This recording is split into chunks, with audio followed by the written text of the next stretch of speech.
Bom dia a todos, meu nome é Leonardo Zoccarato Ferreira e vocês estão na Escola de Filosofia. Sejam bem-vindos ao nosso canal.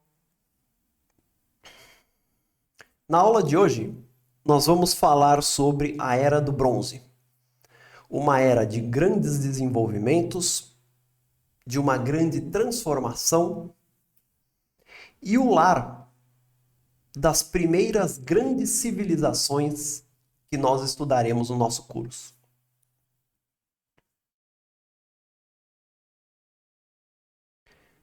Se você caiu de paraquedas nesse vídeo, naquelas loucuras dos algoritmos do YouTube que ninguém entende como é que funciona,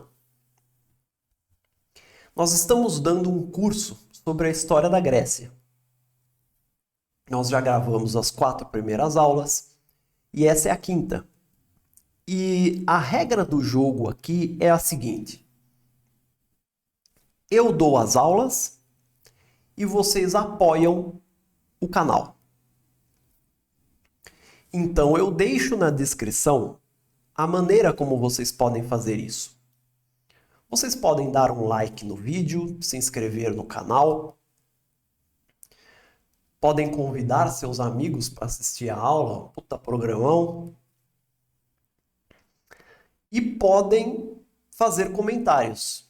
Então tem muita gente que deixa assim comentários muito pertinentes, falando a respeito do meu cabelo, tirando onda.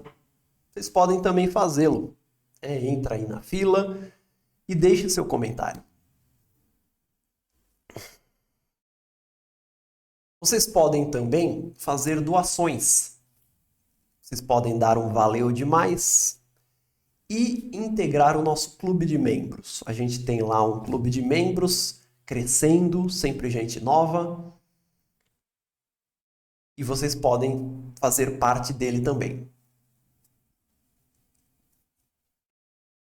Como eu dizia, a aula de hoje é sobre a Era do Bronze. A Era do Bronze, que se inicia no ano 3500, é um momento de grande desenvolvimento no território grego. É um momento em que aquela vida pacata e monótona do Neolítico deixa de existir. É um momento em que aquela vida de pequenas comunidades, comunidades de 50, 100 pessoas, onde todo mundo se conhece, todo mundo sabe o nome de todo mundo, onde as pessoas resolvem seus problemas no olho a olho, num contato pessoal direto, dentro das suas famílias. Comunidades que são basicamente uma grande família, onde não há grande distinção social. Não existem pessoas muito ricas, nem pessoas muito pobres. No fundo, todo mundo é muito pobre, né?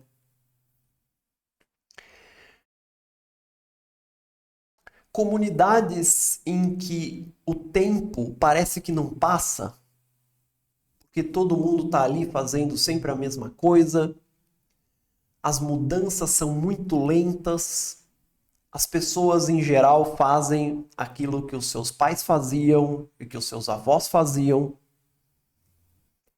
Esse modo de vida irá mudar. Mas ele não irá mudar da mesma maneira em todo o território grego. Há regiões que não se desenvolveram e há regiões que experimentaram um forte desenvolvimento. Então, na aula de hoje, nós vamos tentar responder 3 perguntas. Primeira pergunta: por que esse desenvolvimento aconteceu? Segunda pergunta: o que aconteceu? Quer dizer, o que significou esse desenvolvimento? O que mudou? Como a sociedade mudou?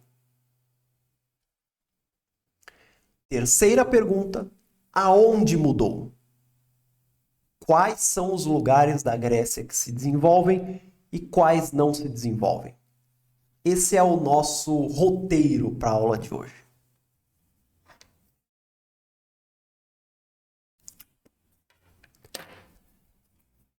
Então vamos começar assim. O primeiro motivo do desenvolvimento grego, então nós vamos começar pelos porquês. O primeiro motivo foi a introdução de novas técnicas na agricultura.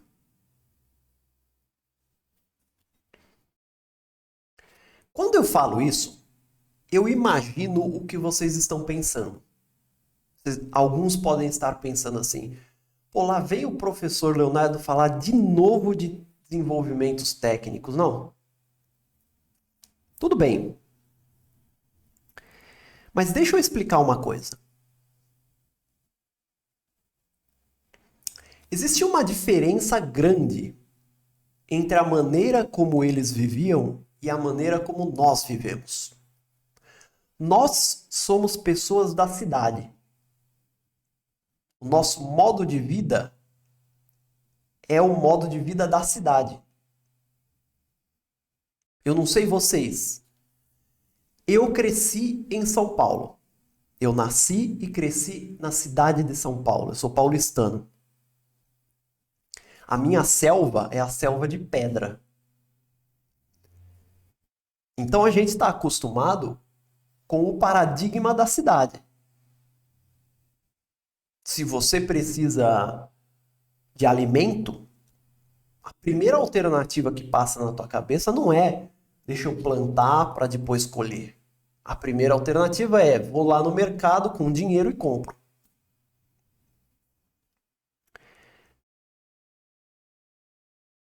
Isso não era assim para os povos antigos. E eu não estou falando apenas dos povos da Era do Bronze. Todas as sociedades antigas são eminentemente agrícolas. A atividade agrícola e a atividade do pastoreio, elas estão no centro social da vida das pessoas. E isso vale para os gregos também. A agricultura é uma parte fundamental da vida dessas pessoas. Portanto, sempre quando eles descobriam uma nova técnica que dava mais alternativas para a agricultura, isso tinha um impacto muito importante na vida deles. Deixa eu falar algumas coisas a respeito disso. Primeiro, ricos e pobres eram camponeses. A diferença entre um homem rico e um homem pobre era, por exemplo, a quantidade de terras que ele tinha, a quantidade de animais que ele tinha, eventualmente a quantidade de escravos que ele tinha para trabalhar na terra. Mas tanto ricos quanto pobres eram pessoas do campo.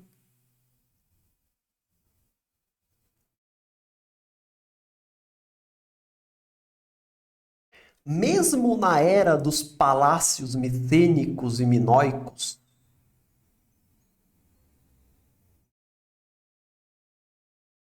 os grandes reis do palácio eram grandes proprietários de terra. Eles eram grande. Agamenon era um grande latifundiário.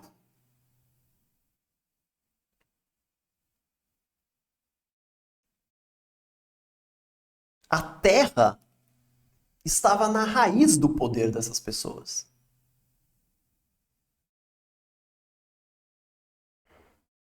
Deixa eu dar para você um número que talvez vá te surpreender. Tomemos a Grécia clássica. Então estamos falando aí da Grécia do século IV, século V, a Grécia de Platão, de Aristóteles, de Sócrates, da política, da arte, do teatro, das peças, da ciência, da matemática, tá bom? Estima-se que na Grécia clássica, 90% da população trabalhasse na agricultura. Estamos falando da Grécia clássica, teoricamente o apogeu da civilização. 90% trabalhava na agricultura. Sempre foi uma minoria aquela que vivia apenas da sua especialidade. Quais eram as especialidades? Por exemplo, tinha lá o cidadão que trabalhava o metal, que trabalhava com metal, fazia, por exemplo, ferramentas de bronze. Tinha o cidadão que fazia artesanato, fazia peças de cerâmica. Tinha o sujeito que fazia roupas. Mas o que normalmente acontecia é que ele conciliava essas atividades com o trabalho na terra. Então ele fazia ferramentas de bronze e cuidava do terreno dele. Ele fazia ferramentas de bronze e pastoreava o rebanho dele. Eram raríssimas as pessoas que viviam só disso. Você tinha, por exemplo, um artesão muito especializado que fabricava, por exemplo, ferramentas e armas de bronze ou de ouro para um palácio messênico. Esse daí talvez vivesse só disso. Só que era a minoria da minoria. A maioria da população tinha uma vida de um homem do campo, de um homem que passava o tempo cuidando da fazenda.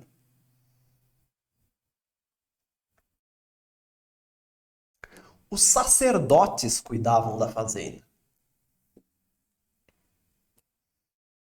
Não havia, como existe hoje, uma carreira sacerdotal. Então, vamos abrir uma aspas aqui, hein, gente?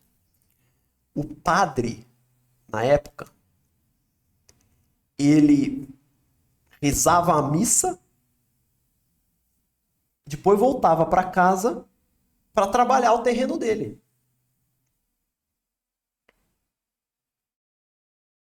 Sabe quem mais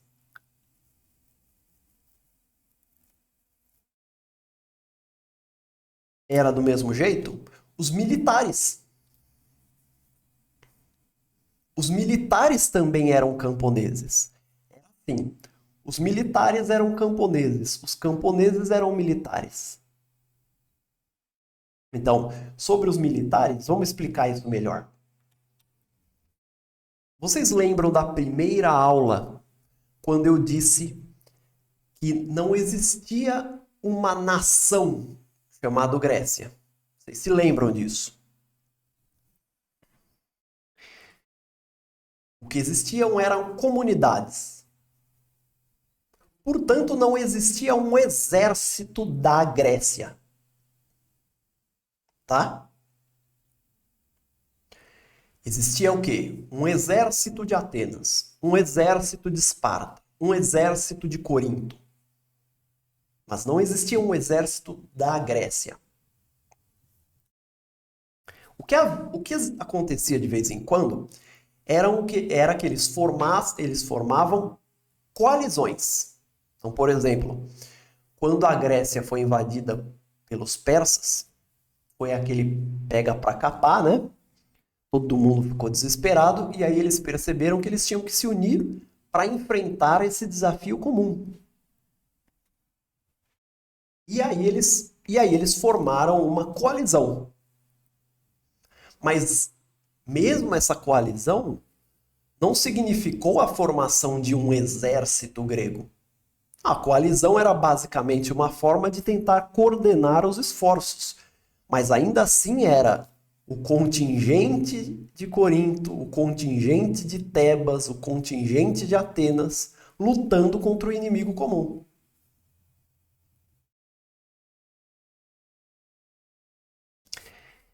E as comunidades, elas não tinham um exército regular. Não era que nem é hoje. Como é que funciona hoje? Hoje é assim. A gente paga um imposto, aí o Estado pega e paga salários para um grupo de pessoas pensarem 24 horas em guerra. Não é isso? São os militares.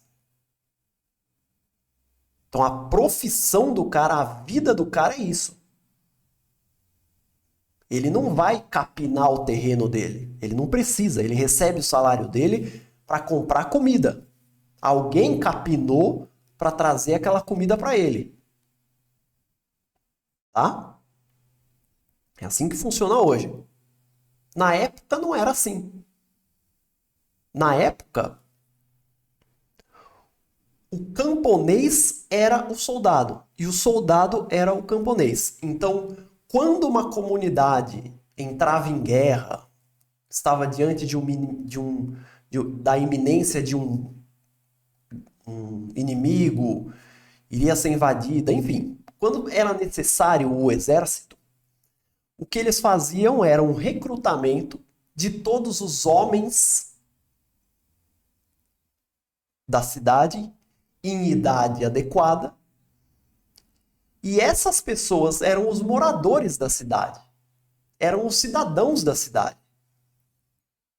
Elas largavam as enxadas, as foices e pegavam as armas para defender a cidade. Então, o exército era formado por moradores.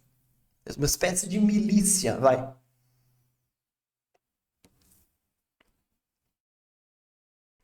Sabe quem foi soldado numa dessa aí?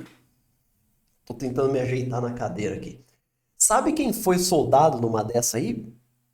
Sócrates. Filósofo Sócrates.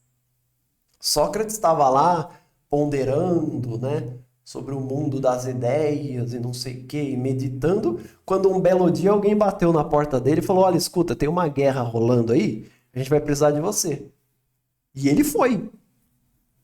E não só foi, como dizem as línguas, que ele se destacou lá de uma maneira meio sobrenatural. Ele era meio que um boina verde lá, ele tinha uns feitos meio malucos, assim. Teve um dia que largaram ele na neve, com pouca roupa, e ele ficou de boa. Tipo o Rambo ateniense.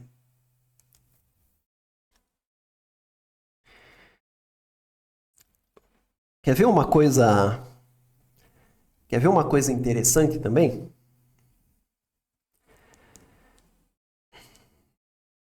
Quando a gente vai ler os poemas e a história dos heróis gregos, eles fazem aqueles elogios para os heróis, né? Então o elogio ao herói grego é assim, ó. Fulano de tal, filho de Ciclano, herdeiro dos deuses, no conselho dos deuses, tem centenas de ovelhas, centenas de cabras, terras infinitas. Ou assim, foi recebido na cidade tal pelo herói tal. Nestor. Então, Telêmaco foi recebido por Nestor na cidade de Pilos. Sacrificou 1 milhão de bois e touros e ovelhas e o caramba 4 do seu rebanho particular, porque ele tinha um rebanho enorme. Ou seja, o herói era aquele que lutava em batalha, que demonstrava toda a coragem dele e que tinha cabras e bois e não sei o que tinha um rebanho enorme. O herói era um grande fazendeiro, era um grande pastor. O herói grego era um grande pastor.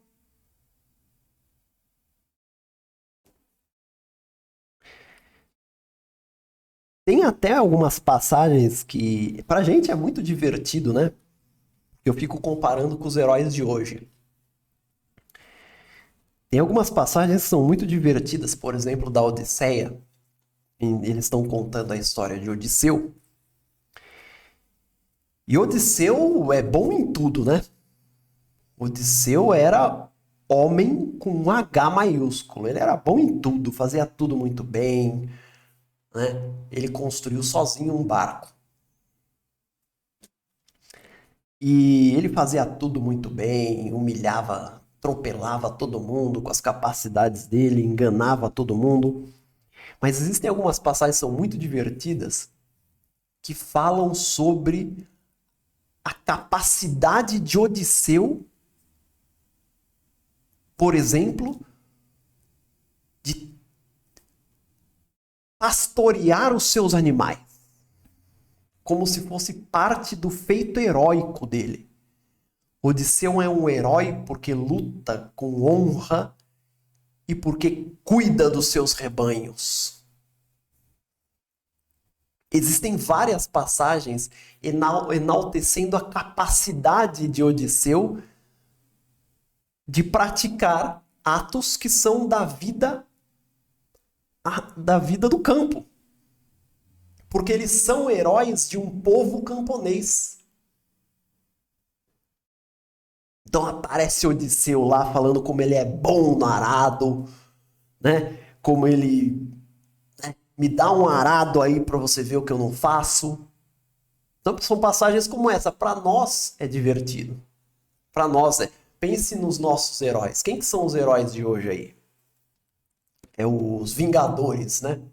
Então você tem lá o Capitão América. Você consegue imaginar o Capitão América falando eu sou bom no arado? Você consegue? Você consegue imaginar o Homem de Ferro lá? Ao invés de construir uma máquina do caramba lá, ele construindo um arado e trabalhando no arado e pegando firme lá na enxada e capinando e falando, olha só minha atividade heróica. Você consegue? Não parece meio bizarro pra gente? É, porque os nossos heróis são heróis da cidade, né? Os feitos heróicos que povoam a nossa imaginação são feitos de heróis que vivem na cidade, não que vivem no campo. Mas essa é a realidade dos gregos na antiguidade.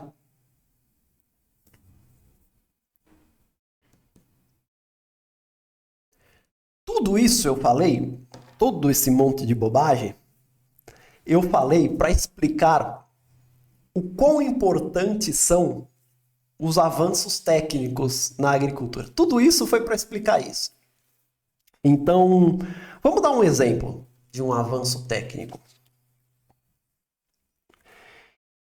Existem duas árvores que fazem parte da cultura dos gregos. São árvores indissociáveis da vida deles. E por um bom motivo. É a oliveira e a videira. Então você sabe que da oliveira sai, por exemplo, a azeitona. E da videira sai a uva. Foi na era do bronze que eles desenvolveram técnicas para gerir esses pomares. E começaram a praticar isso. E depois usariam isso não só para melhorar a vida deles, como para vender. Então vamos ver assim. Por exemplo, azeitona. O que há de especial na azeitona? Da azeitona, eles tiravam o azeite de oliva. Você sabia que na Grécia Antiga não existia lâmpada, por exemplo? Como eles iluminavam os ambientes? Uma das formas era com azeite, porque é um óleo. Então eles botavam um pouco num recipiente e aquilo servia como uma lâmpada. Outra coisa, vocês sabiam que na era do bronze não existia sabonete? Não existia perfume? Não existia shampoo? Não existia condicionador? E aí, ficava todo mundo fedendo? Não. Sabe o que eles usavam? Azeite. Eles se lavavam com azeite. Leiam a Ilíada. Leiam a Odisseia. Toda hora eles falam isso.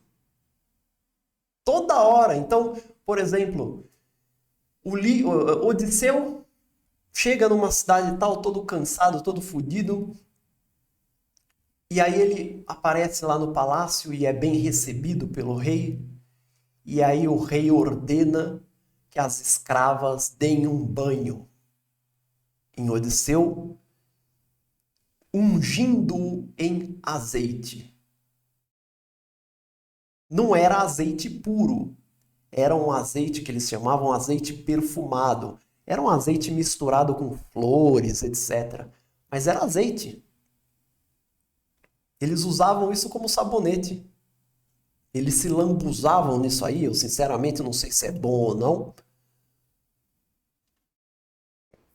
Mas era o que eles faziam. Evidentemente que o azeite também era usado na alimentação. Mas você vê, a partir de uma coisa que parece minúscula, né? Então, na sociedade deles, agora, graças à gestão de pomares, agora eles têm o azeite para comer, para botar no pão, que já é um incremento legal, para se limpar, para iluminar ambientes. Olha como a vida vai ficando mais sofisticada. Entenderam? Melhor ainda do que tudo isso é a videira. Por quê? É daí que sai a uva. E daí? E é da uva que sai o vinho. E deixa eu dizer uma coisa sobre os gregos. Lembra daquele seu, lembra daquele seu amigo da faculdade que metia a cara no bar?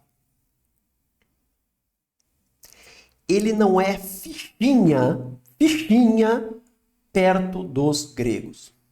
Se tem um povo que sabia beber, eram esses caras. E eu não tô floreando, não. Os especialistas fizeram testes químicos em recipientes da época e identificaram, por exemplo, alto consumo de vinho, de cerveja, de hidromel e até de coquetéis que eles faziam. Existem recipientes específicos que começam a aparecer. Eu podia ter mostrado aí, né? Eu vou deixar na descrição uma foto, por exemplo, de um vaso de cerâmica que era feito só para pôr vinho. Eles eram bons de caneco.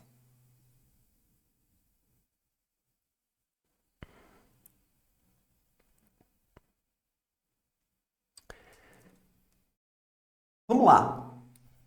Você acha que você bebe bem? Tá bom.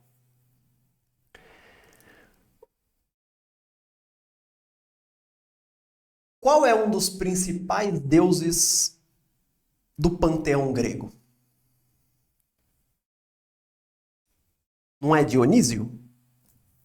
É um dos principais, né? Para mim é o principal. Dionísio é o deus do quê? Dionísio é o deus do vinho. Dionísio é o deus mais legal que existe. Se tem um deus grego que eu cultuaria de boa, era Dionísio. Eu cultuaria também Zeus, porque ele é o manda-chuva, etc, né? Então é bom você cultuar. Mas Dionísio com certeza estaria no meu panteão. Primeiro porque ele não arruma confusão com ninguém. Isso já é uma coisa boa. Eu também não gosto de confusão, então eu me identifico com esse comportamento. Geralmente quando tem essas guerras aí, os deuses se envolvem, ficam aí lutando pelos seus humanos preferidos, Dionísio nunca tá nela. Ele era paz e amor, ele é uma espécie de Bob Marley assim dos deuses. Então, me agrada. Dionísio me agrada. Tá no meu time, tá no meu panteão. Segundo, como é que era a vida de Dionísio? Ele ficava andando pelas comunidades, ensinando sobre os benefícios do vinho. Pô, meu, esse é o melhor Deus que você pode querer, pô.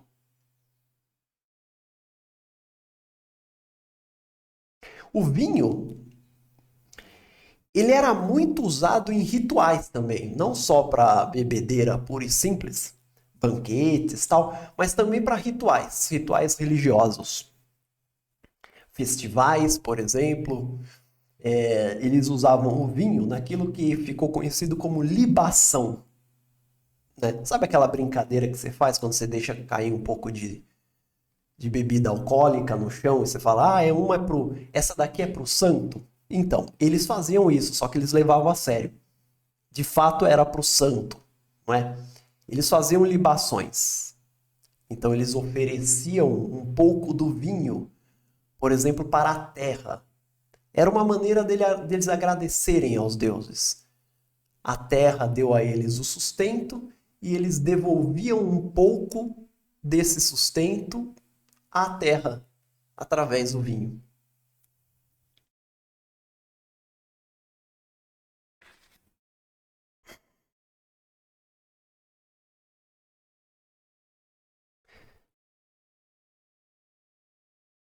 O segundo motor do desenvolvimento das comunidades gregas era o bronze. Já que estamos na era do bronze, então temos que falar sobre o bronze. Os seres humanos, eles já trabalhavam o cobre. Eles já tinham ferramentas de cobre. Em cerca de 3.500 na Grécia,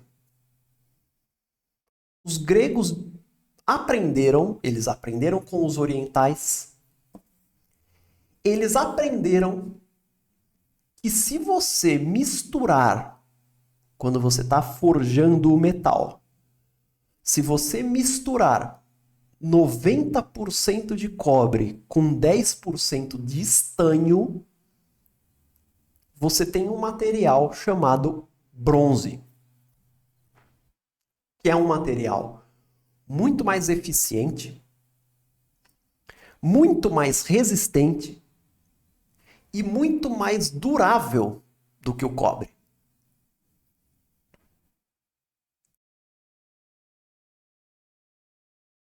Então, a descoberta do bronze foi também um importante motor do desenvolvimento, até porque ele foi aplicado também à agricultura.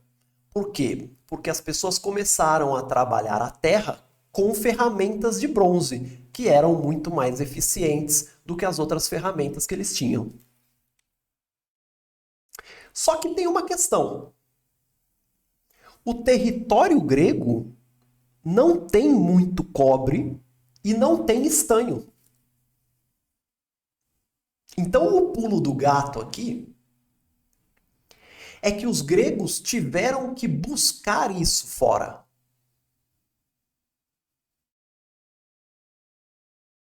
eles tiveram que comprar isso de estrangeiros.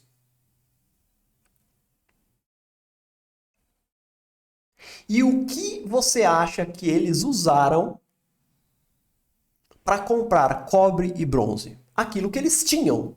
E o que eles tinham? Cerâmica, vinho e o tal do azeite perfumado. O tal do sabonete deles. Então, esse tal de azeite perfumado, ele foi um dos principais produtos de exportação.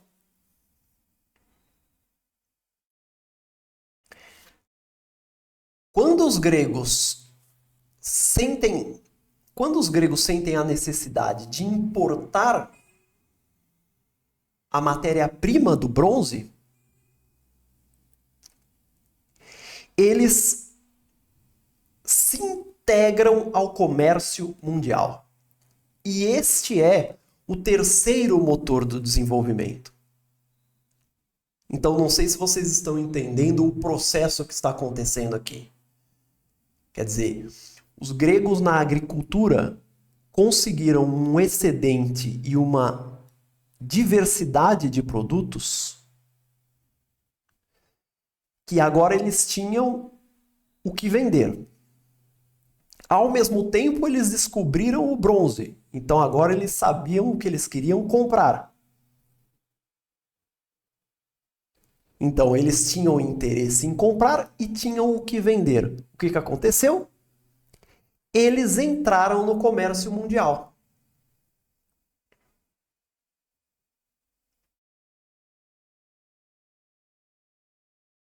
Quando a Grécia entra no comércio mundial,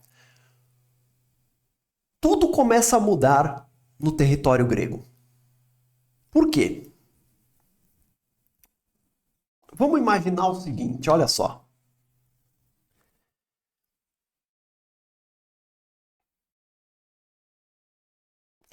Você é um comerciante. Você é um comerciante grego. Você sai da sua cidade com azeite perfumado. Para onde que você ia? Eu vou mostrar no mapa.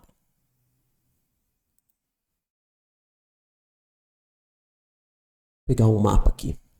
Tá aí, ó. Esse é um mapa já de um estágio bem avançado da Era do Bronze, tá, gente?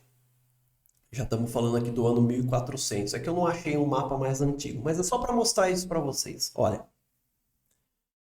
Você é um habitante da Grécia. Então você está, por exemplo, aqui em Tebas ou em Micenas. Aí você tem aqui um monte de azeite que você quer vender. E você quer bronze. O que você faria? Você sairia daqui, navegaria até esta região aqui, que é o Levante. Aqui, você se encontraria com os mercadores orientais.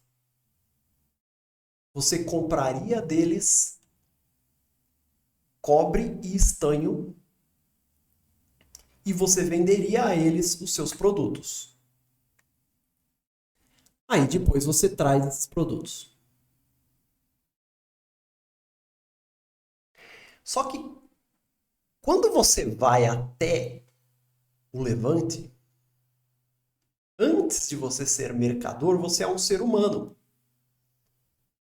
Então você vai por causa do bronze. Mas uma vez aqui, você começa a conversar com as pessoas. Você começa a aprender lendas que você não conhecia.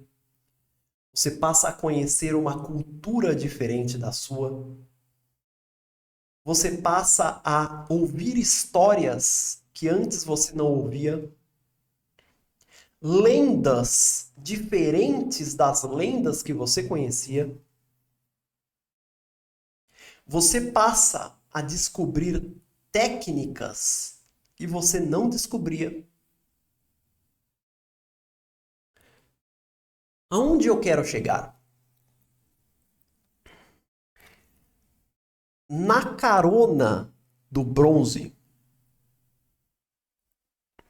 os gregos também aprenderam crenças, histórias e técnicas dos orientais. Aquilo que era um contato esporádico entre gregos e orientais tornou-se permanente. A integração econômica da Grécia também é uma integração cultural e técnica. E por que isso é tão importante para a Grécia? Porque esses outros povos, deixa eu voltar no mapa para vocês. Esses outros povos, como por exemplo o Império Hitita, os egípcios e os babilônicos que estão aqui, que vocês não estão vendo no mapa, eles eram muito mais avançados que os gregos. Tecnologicamente e culturalmente, eles estavam séculos à frente dos gregos. Então, quando os gregos integram o comércio internacional, eles passam a conviver com essas pessoas mais rotineiramente e começam a aprender com essas pessoas. Então, o abismo cultural entre a Grécia e os povos mais evoluídos da antiguidade passa a encurtar a partir do momento que os gregos começam a ouvir as suas histórias e conhecer as suas técnicas e conhecer a sua tecnologia. Deixa eu dar Deixa-me citar um fato, só para vocês, só para ilustrar isso que eu estou explicando. A primeira forma de escrita na Grécia apareceu em cerca de 1800 a.C., por aí, tá? Sabe de quando é a primeira forma de escrita na Mesopotâmia? É a linguagem suméria de cerca de 3.300, 3.200 anos antes de Cristo. Olha a diferença cultural. Olha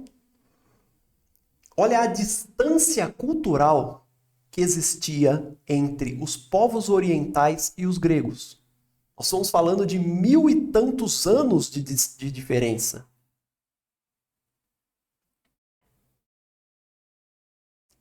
Por isso foi tão importante o contato dos gregos com os outros povos. É a importância que existe de você, por exemplo, ter contato com pessoas mais inteligentes do que você. Você acaba ficando mais inteligente. Isso aconteceu com eles. Então aqui a gente tem os 3 motores do desenvolvimento da Grécia: agricultura, bronze, e tudo isso se une quando eles participam do comércio internacional, quando eles integram o comércio internacional e, portanto, integram o mundo. Eles passam a fazer parte do mundo. Eles passam a sentar na mesa com as outras civilizações. Entenderam?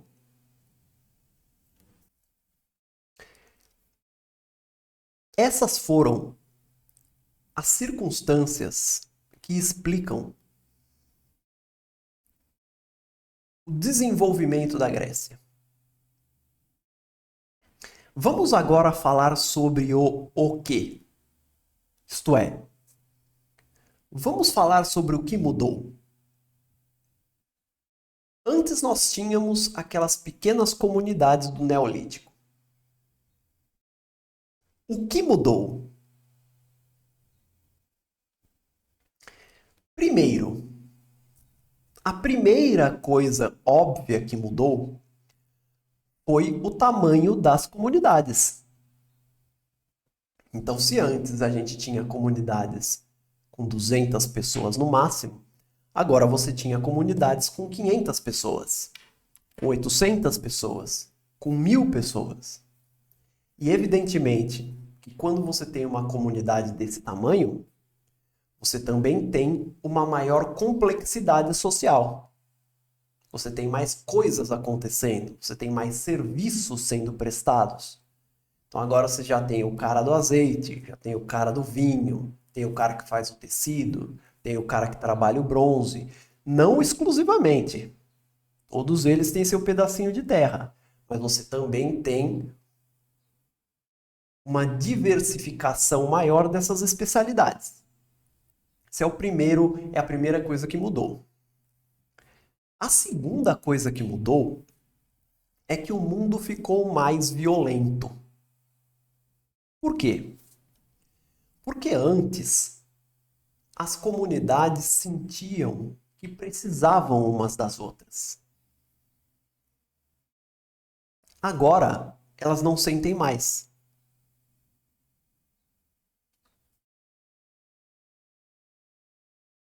E pior, como elas começam a crescer, elas começam a competir pelas terras com outras comunidades.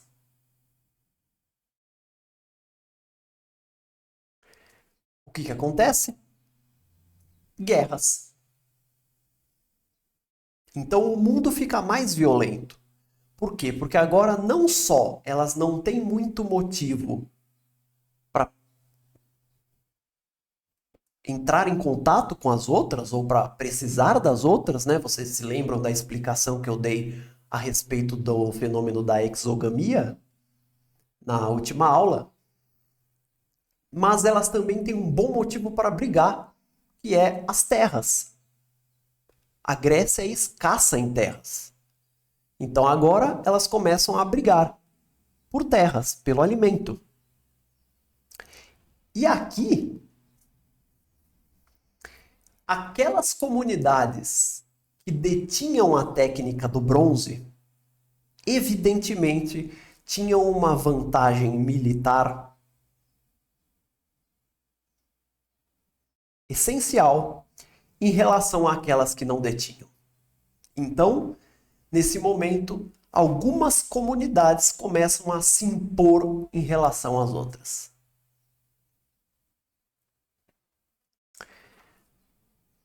Uma terceira coisa que muda tem a ver com o governo. Vocês se lembram que eu expliquei que no Neolítico o governo era um governo pessoal. Era um governo ali feito por famílias. Os problemas eram resolvidos dentro das famílias. Não existia um governo permanente.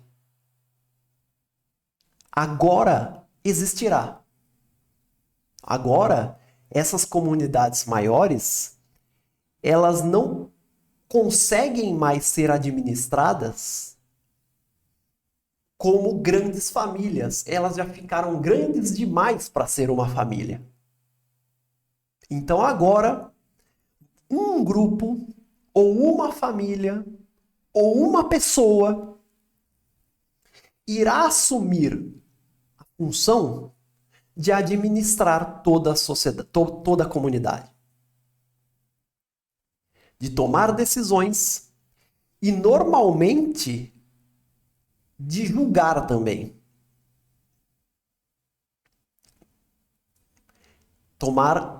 Ele irá assumir a função judicial de julgar, de tomar decisões, de dizer quem está certo, quem está errado, de administrar a comunidade. Esse é o momento em que nasce o governo como uma instituição mais permanente.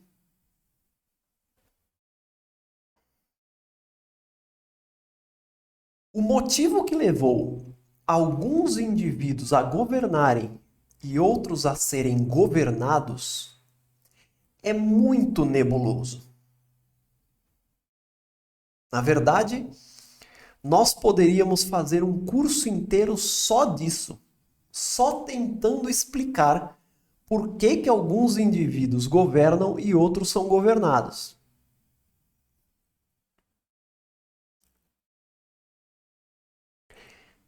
Sem dúvida, não era um processo de escolha, digamos, consciente, vai. Não me pressionem muito a respeito dessa palavra. Não é que havia uma eleição, por exemplo, é isso que eu quero dizer. O que havia era o reconhecimento de que um grupo deveria mandar. E esse reconhecimento, ele tinha muito a ver com as circunstâncias de cada comunidade. Deixa eu dar um exemplo para ver se eu consigo me explicar. Um exemplo meio polêmico, mas fiquem tranquilos. Vamos imaginar um pastor de igreja. Então, vamos imaginar lá o cidadão que está lá na casa dele, e aí ele lê uma passagem da Bíblia, e ele se sente iluminado, ele sente uma luz interna, e ele decide espalhar a palavra de Deus. Vamos imaginar isso. E aí ele aluga uma salinha, um espaço qualquer, e ele decide abrir a própria igreja. Ele dá um nome lá para a igreja dele. Tem que ter uma puta criatividade para dar nome de igreja, né? Porque já tem muitas, mas ele encontra o nome. E aí ele começa a falar. E vamos imaginar que ele seja muito bom nisso. Então ele realmente consegue falar, ele convence, ele consegue transmitir aquilo que ele tem dentro dele. Então as pessoas começam a frequentar a igreja deles.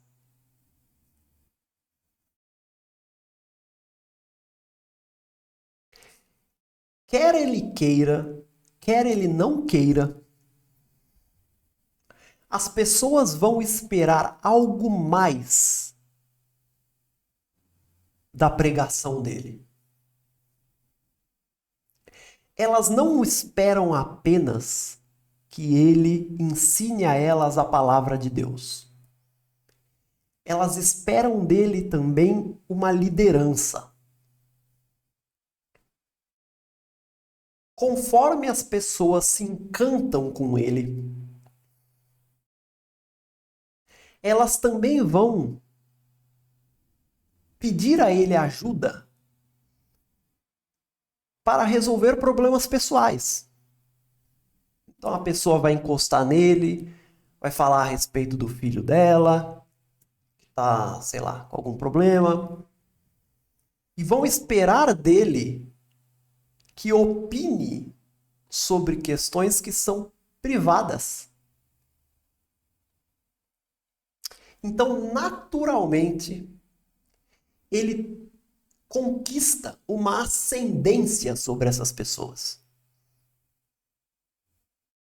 Ele ganha a confiança dessas pessoas e ganha uma espécie de legitimidade, de direito, de falar o que elas devem fazer e até de falar por elas. Entendeu? É mais ou menos esse tipo de processo que aconteceu na época. Considerando as circunstâncias locais. Então, por exemplo, isso não precisa acontecer necessariamente no campo da religião. Por exemplo, se você tinha uma comunidade que estava frequentemente envolvida em guerras, uma comunidade que era frequentemente pilhada, por exemplo, atacada, as pessoas da comunidade podem dar a mesma legitimidade que deram ao pastor a um guerreiro, a um homem que se destaque pela sua capacidade de defender a comunidade.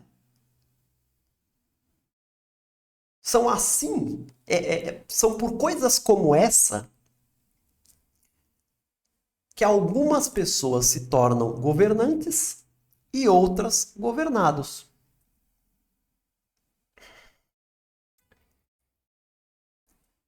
Quando o governo passa a existir de forma permanente, esses governantes, eles tomam decisões e essas decisões, elas devem ser cumpridas.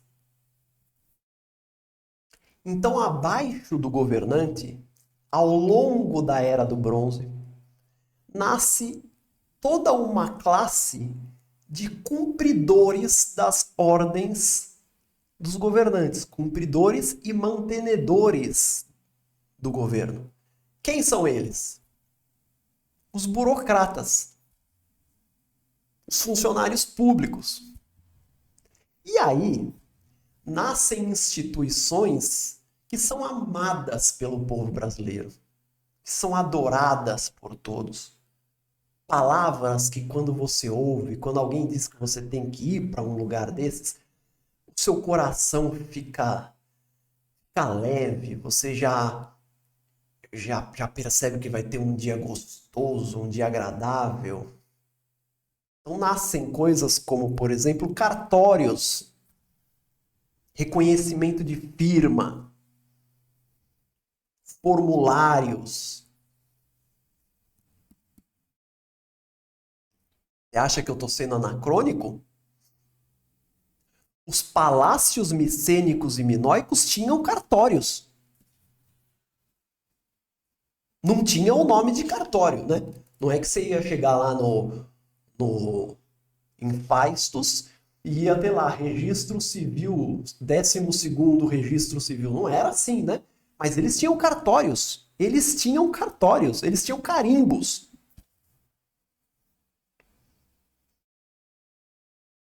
Vai lá no Palácio de Pilos, do grande rei Nestor.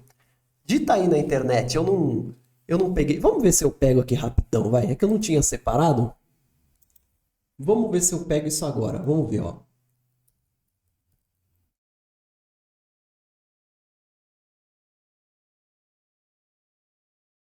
Pegar uma imagem qualquer aqui. Vou ver.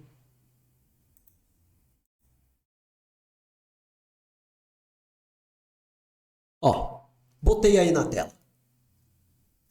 Esse é o Palácio de Nestor, é o palácio da cidade de Pilos. Ficava no Peloponeso, civilização micênica.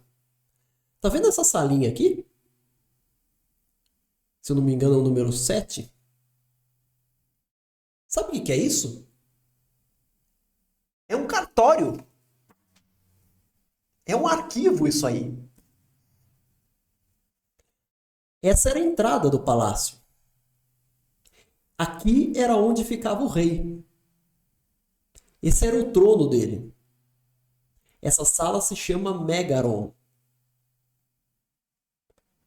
Aqui ficava o cartório. Sabe? Significa o seguinte: o cidadão chegava aqui, aí ele ia entrar. Quando ele ia entrar no palácio, tinha um cidadão com uma tabuleta de barro para anotar o que ele ia fazer.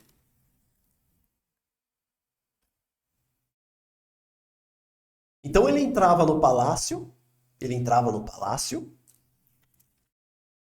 com uma saca de trigo e tinha um funcionário público lá para anotar. Escuta, você aí, para onde você vai? Qual que é seu nome? Ah, meu nome é João. Tá certo, João. O que você tá levando aí? Ah, tô levando um saco de trigo. Tá bom, então deixa eu anotar aqui. João entrou no palácio com um saco de trigo. Tinha isso.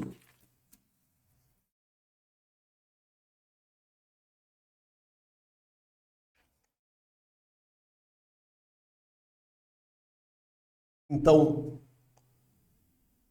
Conforme esse governo se torna mais sofisticado, também se torna sofisticada a burocracia, a ponto de que os palácios tinham seus cartórios, que não tinha o nome de cartório, a gente chama isso de arquivo, né? A mesma coisa, é um lugar onde você registra coisas.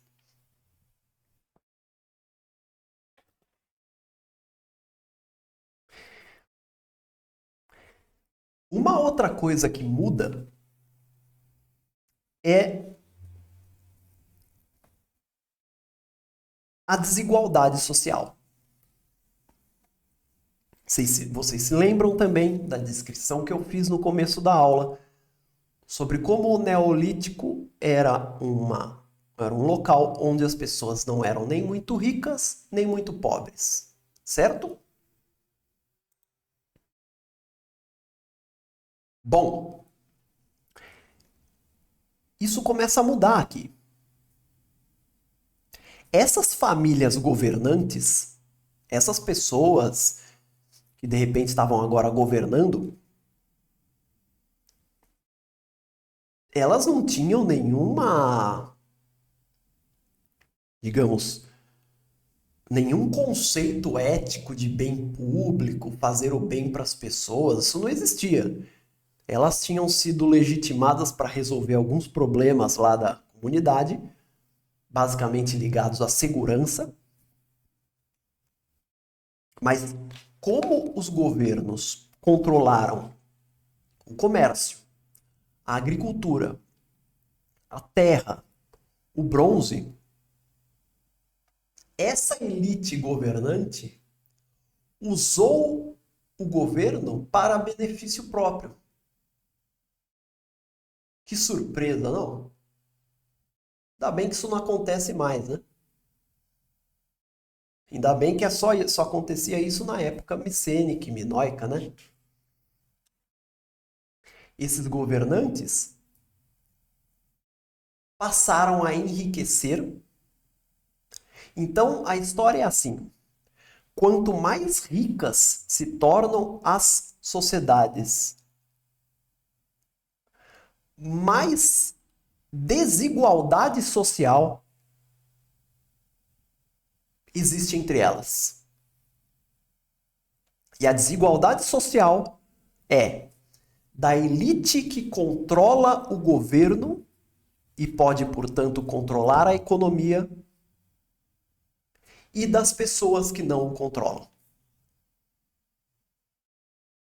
Então, o nascimento da grande civilização minoica e da grande civilização micênica ao longo da Era do Bronze é também o nascimento de uma desigualdade social brutal, de uma distância social que até então não tinha existido na Grécia. A tal ponto que a gente se pergunta assim: essa prosperidade dessas civilizações, elas foram para todos ou foram apenas para a elite? Evidentemente que todo mundo acaba sendo beneficiado com a prosperidade, mas sem dúvida existem indivíduos que se beneficiam muito mais do que outros. Então aqui sim a gente pode dizer, a gente pode falar em ricos e pobres. Então uma distância social muito grande entre as pessoas. A prosperidade da Era do Bronze não é a prosperidade do povo da Era do Bronze. É a prosperidade da aristocracia que controla o bronze.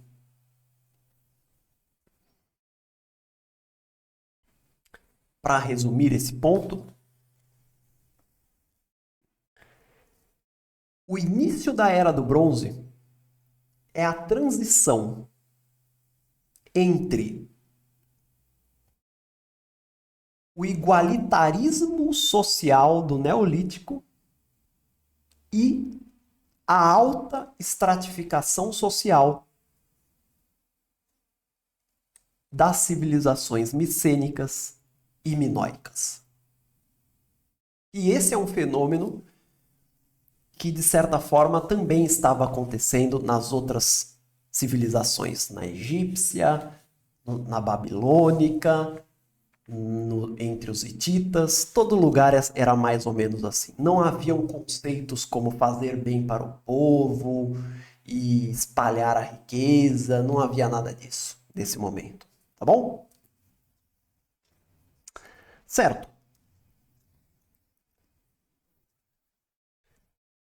Vamos falar um pouco sobre onde, que a gente ainda tem muitas coisas importantes para discutir. Para falar sobre o onde, eu vou usar o Google Maps. Onde essas mudanças aconteceram? Vamos para o mapa.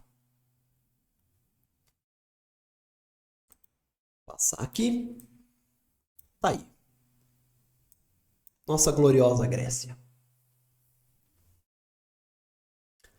Então, nesse momento já é oportuno nós dividirmos a Grécia em 4 territórios.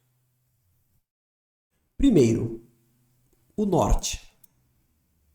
Essa região toda aqui. Segundo, o sul continental. Essa região toda aqui. Terceiro, as Ilhas Cíclades. Essa região toda aqui.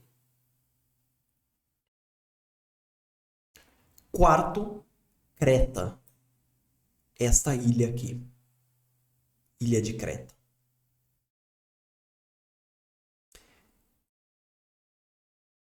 No norte grego, não aconteceu nenhum desenvolvimento. O norte grego permaneceu no seu estágio neolítico, de pequenas comunidades e daquela vida pacata. O que torna, aliás, ainda mais fantástico o feito de Alexandre o Grande e Filipe o Grande, que é um dos feitos mais misteriosos da história. Quer dizer, como é que uma comunidade que ficou tão para trás assim, de repente consegue dominar o mundo? Enfim, mas isso é assunto para outras aulas. Depois, as Ilhas Cíclades.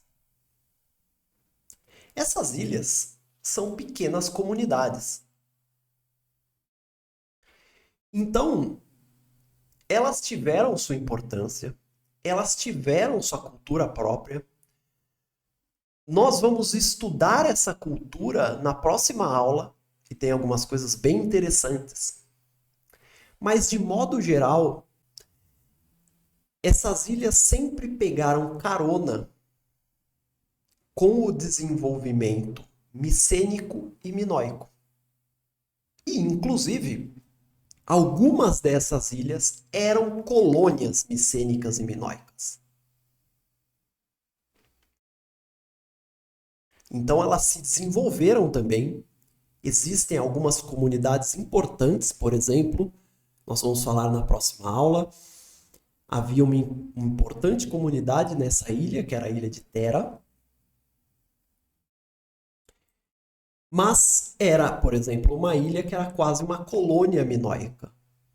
Então elas se desenvolveram, mas sempre na rabeira, na carona de minoicos e micênicos. Vamos agora para o sul continental. Porque aqui aconteceu uma coisa muito interessante.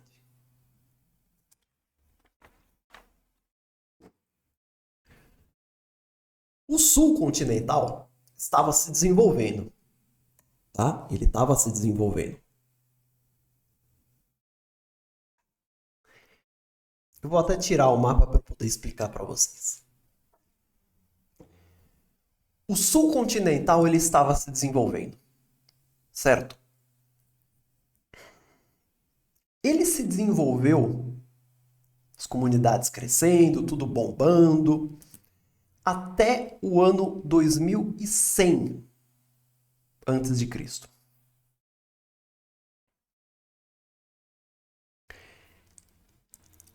Quando chegou nesse ano,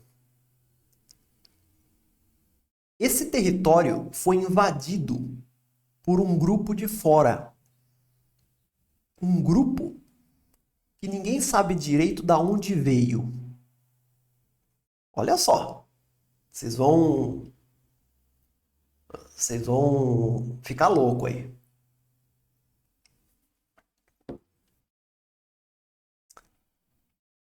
Ninguém sabe direito de onde eles vieram. O que nós sabemos sobre esse grupo?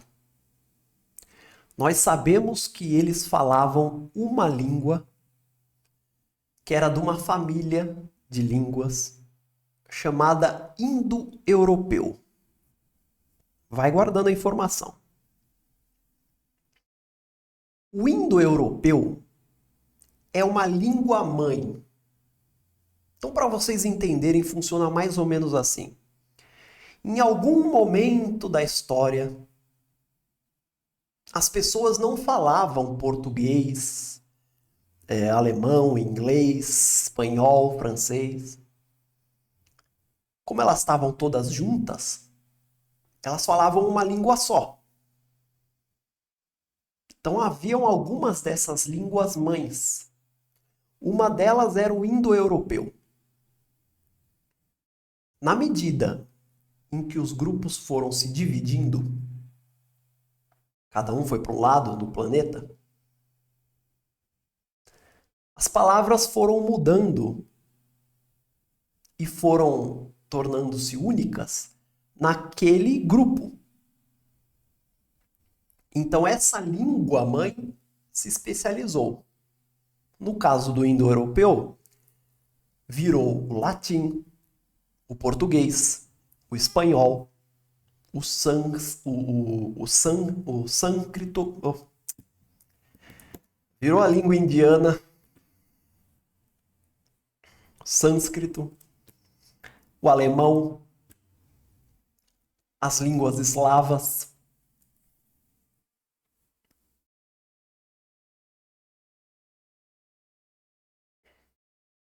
Aí, existem alguns malucos, chamados filólogos, que o que eles fazem? Eles pegam palavras de todas essas línguas filhotes e tentam identificar semelhanças para determinar quem é a mãe delas. Então eles fazem o processo reverso da história. A história é uma língua-mãe que se subdivide em várias outras. Os filólogos tentam fazer o contrário. Eles pegam essas várias outras e tentam encontrar o ponto comum. Então, por exemplo, como é a palavra mãe em inglês? Mother. Eu vou pronunciar aqui, eu não sei pronunciar nas outras línguas, tá? Então não vai tirar sarro de mim. Mas como é a palavra mãe em alemão? Mother. Qual é a palavra mãe em francês? Mère. Qual é a palavra mãe em espanhol? Madre. Qual é a palavra mãe em latim? Mater. Qual é a palavra mãe em sânscrito? Mater.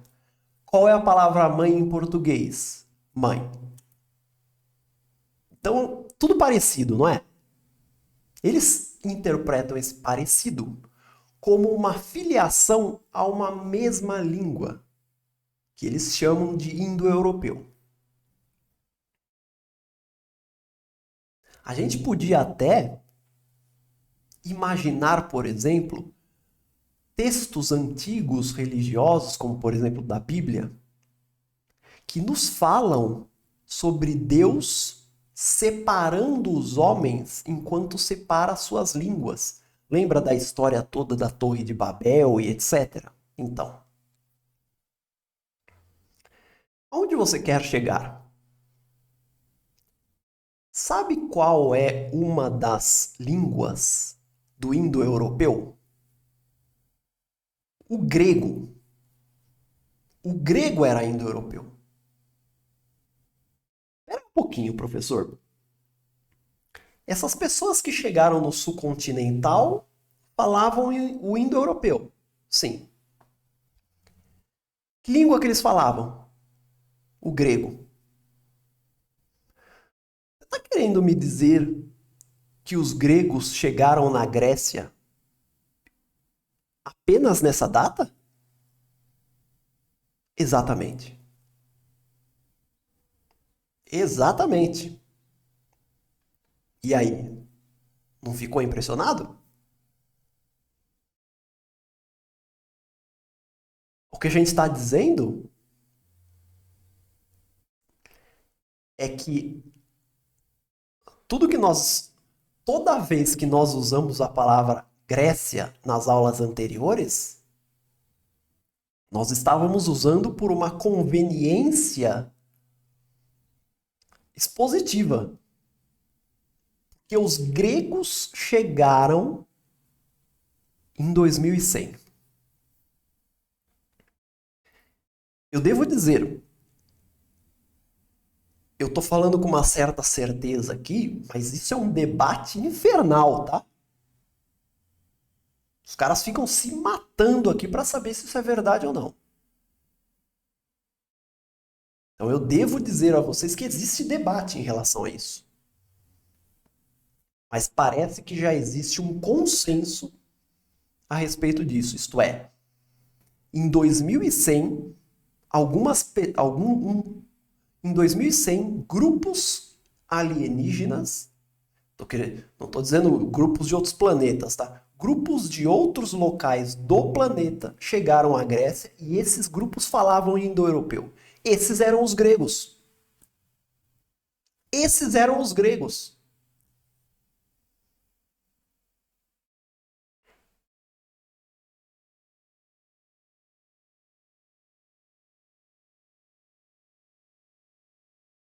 Olha aqui.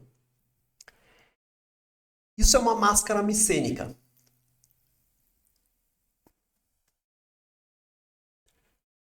Os micênicos viveram no sul continental. Eles viveram aqui. Eles viveram em Micenas, em Pilos, que a gente falou, tá aqui Pilos, em Argos, todas as cidades do Peloponeso. Quem eram os micênicos? Eram os descendentes desses gregos que chegaram no continente. Eles chegaram no continente em 2100, se desenvolveram, e no ano 1600 nasce a civilização micênica no sul continental. Então ela nasce, por exemplo, o centro dela era esse daqui. O centro dela era essa planície, onde você tinha Micenas, tinha Argos, tinha Tirinto em algum lugar aqui. E eles eram os descendentes desses gregos que chegaram. Não é incrível isso?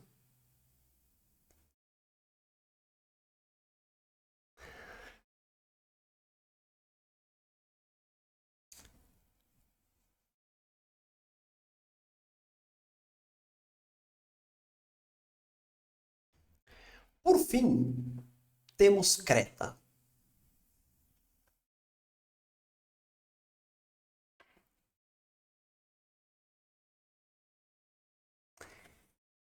Se as pessoas do sul continental estavam tendo que lidar ali pelo ano 2100 com esses invasores de fora que depois originariam a civilização micênica, já no ano 2100, no ano 2000, Creta dava à luz a grande civilização minoica.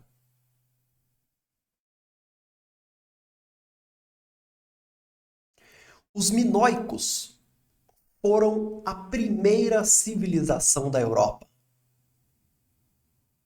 E Creta foi o farol da Grécia na Era do Bronze.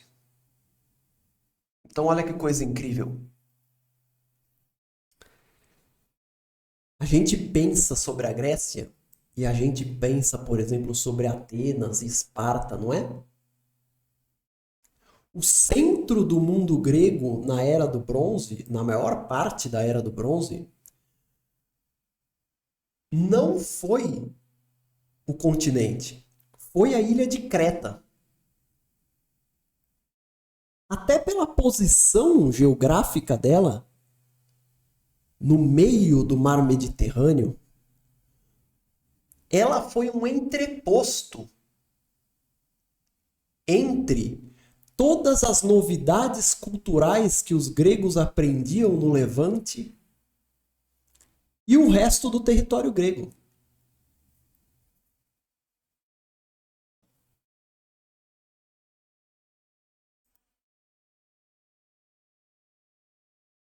Creta foi a grande professora da Grécia na Era do Bronze. Ela recebia toda essa influência cultural do Oriente e repassava para os demais habitantes. E aqui eu só tenho que deixar bem claro uma coisa. Eu falo que Creta foi a professora dos gregos, não é? Mas como vocês viram, os gregos estavam no sul continental.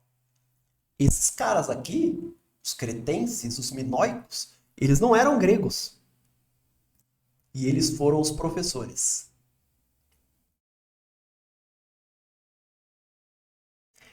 Creta avançou tanto culturalmente a ponto de se tornar uma potência regional. E em Creta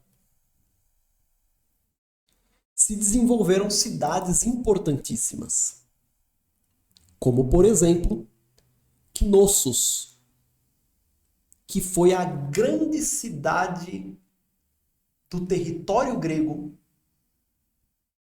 até mais ou menos 1400, quando a soberania minoica começa a ser substituída pela soberania micênica. Knossos ostentava a sua grandeza com os seus 2.000 habitantes. Essa era a população de Knossos no início da Era do Bronze. Era uma cidade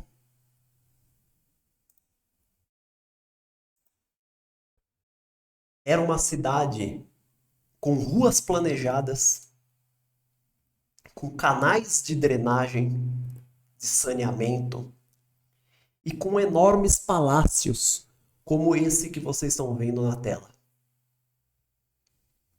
Então, nas próximas aulas, nós vamos nos dedicar a aprender, afinal de contas, quem eram esses misteriosos minoicos. Tá bom? Então é isso, gente. Muito obrigado pela audiência de vocês, pela bravura de ter chegado tão longe e assistido essa aula até o fim. E eu vejo vocês na próxima sexta-feira. Obrigado por todo o apoio e a gente se vê até lá. Tchau, tchau.